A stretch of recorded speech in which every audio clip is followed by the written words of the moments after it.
ശക്തികളുടെ ഉപരോധങ്ങൾക്കും ഇസ്രായേൽ ഉൾപ്പെടെയുള്ള ശത്രു രാജ്യങ്ങളുടെ നിരന്തരമായ ഭീഷണികൾക്കും മുന്നിൽ മുട്ടുമടക്കാത്ത ഒരു രാഷ്ട്രത്തിന്റെ നിശ്ചയദാർഢ്യമാണ് ഇന്ന് പശ്ചിമേഷ്യയിലെ പർവ്വത നിരകളിൽ ദൃശ്യമാകുന്നത്. ഫെബ്രുവരി 10-ന് ലഭ്യമായ ഉപഗ്രഹ ചിത്രങ്ങൾ നൽകുന്ന സൂചനകൾ അമേരിക്കയുടെയും പ്രത്യേകിച്ച് ട്രംപ് ഭരണകൂടത്തിന്റെയും ഉറക്കം കെടുത്തുന്ന ഒന്നാണ് എന്നാണ് പറയുന്നത്.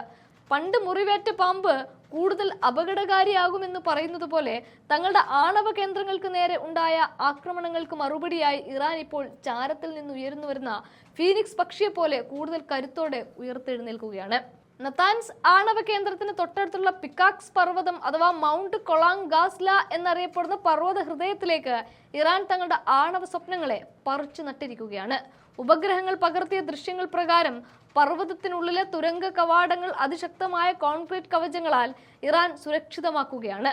ഇത് വെറും ഒരു നിർമ്മാണമല്ല, മറിച്ച് ലോകത്തിലെ ഏറ്റവും മാരകമായ ബങ്കർ ബസ്റ്റർ ബോംബുകളെ പോലും നിഷ്പ്രഭമാക്കുന്ന ഒരു അദൃശ്യ പ്രതിരോധ കോട്ടയാണ്. 2025 ജൂണിൽ അമേരിക്കയും ഇസ്രയേലും സംയുക്തമായി നടത്തിയ വ്യോമാക്രമണത്തിൽ തകർന്നടിയുമെന്ന് കരുതിയ ഇറാന്റെ ആണവശേഷി ഇന്ന് കൂടുതൽ സുരക്ഷിതമായ കരിമ്പാറ കൂട്ടങ്ങൾക്കുള്ളിൽ മാറിയിരിക്കുന്നു. ഇറാന്റെ ഈ നീക്കം അമേരിക്കയെ സംബന്ധിച്ചിടത്തോളം വലിയ തലവേദനയാണ്. ട്രംപിന്റെ കടുത്ത ഉപരോധങ്ങളും സൈനിക ഭീഷണികളും ഇറാന്റെ ആത്മവീര്യത്തെ തകർക്കുന്നതിന് പകരം അവരെ കൂടുതൽ കരുത്തരാക്കുകയാണ് ചെയ്യുന്നത്. തകർന്നടിഞ്ഞ കെട്ടിടങ്ങൾക്ക് മുകളിൽ പുതിയതും കൂടുതൽ കരുത്തുറ്റതുമായ മേൽക്കൂരകൾ ഉയർന്നും കഴിഞ്ഞു.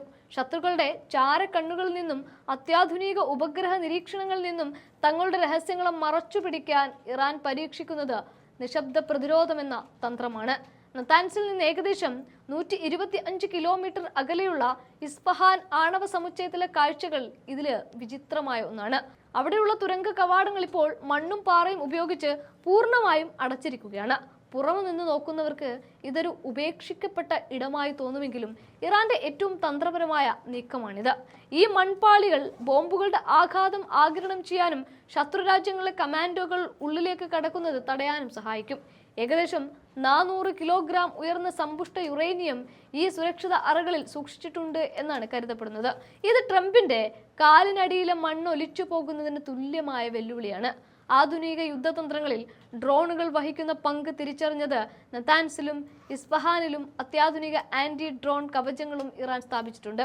കെട്ടിടങ്ങൾ തകർക്കാം, യന്ത്രങ്ങൾ നിശ്ചലമാക്കാം, പക്ഷേ ഒരു ജനത ആർജിച്ചെടുത്ത അറിവിനെയും സാങ്കേതിക വിദ്യയെയും ബോംബുകൾ കൊണ്ട് ഇല്ലാതാക്കാനാവില്ല. ഇത്തരത്തിലൊരു സത്യമാണ് ഇന്ന് ലോകത്തിന് മുന്നിൽ തെളിയുന്നത്. ഉപരോധങ്ങൾ ആയുധമാക്കുന്ന അമേരിക്കയ്ക്ക് മുന്നിൽ സ്വന്തം പരമാധികാരവും ശാസ്ത്രീയ നേട്ടങ്ങളും സംരക്ഷിക്കാൻ ഇറാൻ ഭൂമിയുടെ ആഴങ്ങളിലേക്ക് പണിതുയർത്തിയ ഈ പുതിയ ആണവ കോട്ടകൾ വരും കാലങ്ങളിൽ പശ്ചിമേഷ്യയിലെ അധികാര സമവാക്യങ്ങളെ മാറ്റിയെഴുതാൻ പോകുന്നവയാണ്.